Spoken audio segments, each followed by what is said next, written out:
జై జనసేన, జై పవన్ కళ్యాణ్. పవన్ కళ్యాణ్ గారి నాయకత్వం వర్ధిల్లాలి. మనకి జనసేన పార్టీ ఆవిర్భించి ఈ రోజుకు 12 సంవత్సరాలు అవుతుంది.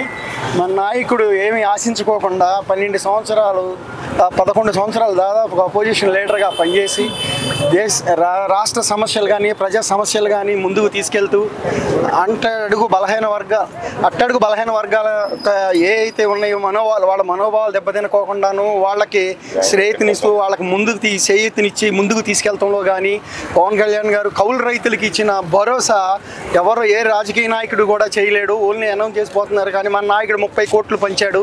వీళ్ళందరికీ కూడా తను ఇచ్చేసాడు. ఇన్సూరెన్స్ పెట్టి 5 లక్షలు ఒక్కొక్కళ్ళకి జన సైనికుడికి కానీ కార్యకర్తలకు కానీ చిన్న దెబ్బ తగిలినా కూడా ఆదుకునే విధంగా ముందుకి తీసుకెళ్ళి ఆ కార్యక్రమాన్ని విజయవంతంగా చేశారు. అలాగే రాజకీయం ఎట్లా చెయ్యాలో, రాజకీయాన్ని ఏ విధంగా నడిపించాలో, రాజకీయం ఎట్లా నడిపించాలో తెలిసిన మహానాయకుడు.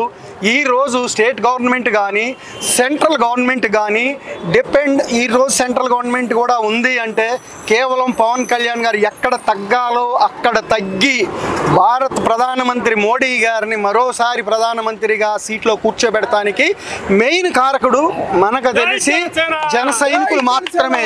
పవన్ కళ్యాణ్ గారు తీసుకున్న 6 రోజు బాగా ఇబ్బంది పడ్డాడు. తక్కువ సీట్లు తీసుకున్నాడు అని.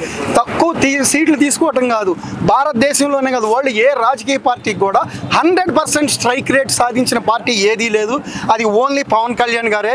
ఒక్క సీటు కూడా లేకోకుండా గెలిచిన సీటు కూడా ఎవడో వెళ్ళిపోతే మనం పవన్ కళ్యాణ్ గారు 21 సీట్లతో ఉండి 2 ఎంపీ సీట్లో పోటీ చేసి 100% స్ట్రైక్ రేట్తో ఎంత చిన్న వ్యక్తికైనా సరే పోలవరం కాన్స్టిట్యున్సీ తీసుకోండి పోతుంది అది ఇది అనుకున్నారు.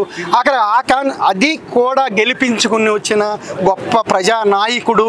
ఎక్కడ తగ్గాలో తెలిసినోడు, ఎక్కడ నెగ్గాలో తెలిసినోడు. ఎవరు ఎన్ని తిట్టినా కానీ ఏమీ స్పందించకుండా జనాల్ని ముందుకు తీసుకెళ్ళి నడిపించి ఈరోజు ఆంధ్రప్రదేశ్లో మంచి గవర్నమెంట్ని తీసుకొచ్చి ప్రజలకి మంచి పాలన అందిస్తున్నాడు. సుఖ సంకల్పంతో ఆయన అనుకున్నదంతా సాధిస్తున్నాడు. మనం ఏంటంటే పవన్ కళ్యాణ్ గారిని క్వశ్చనించేది కాదు. పవన్ కళ్యాణ్ గారు ఏం చెప్తే అది మనం పాటిస్తా ముందుకెళ్ళాలి. ఆయన ఏది చెప్తే అది చేసుకుంటా మనం ఆయన వెనకాల వెళ్ళాలి. ఆయనకి సేదోడు వాదోడుగా ఉండాలి తప్ప ఆయన ఎటువంటి క్రిటిసైజ్ చేయొద్దు. ఆయన ఏం చెప్తే అది చేద్దాం. తెలంగాణలో కూడా రాబోయే ఎలక్షన్లో ఇక్కడ కూడా ఎన్డీఏ కూటమి బలపరిచి మనోళ్ళందరూ పోటీ చేసి మనకు కూడా ఇక్కడ మంచి బేస్ రావాలని, తద్వారా 29-28 ఎలక్షన్లకి మనం కూడా ఇక్కడ సత్తా సాటి ఇక్కడ మన కూటమి అభ్యర్థులు గెలిపించి ఇక్కడ తెలంగాణ రాష్ట్రంలో కూడా Janasena party and other parties కలిపి అలయన్స్ గ్రూప్లో గవర్నమెంట్ వచ్చే విధంగా, పాజిటివ్ గవర్నమెంట్ వచ్చే విధంగా మనం గట్టిగా కృషి చేయాలి.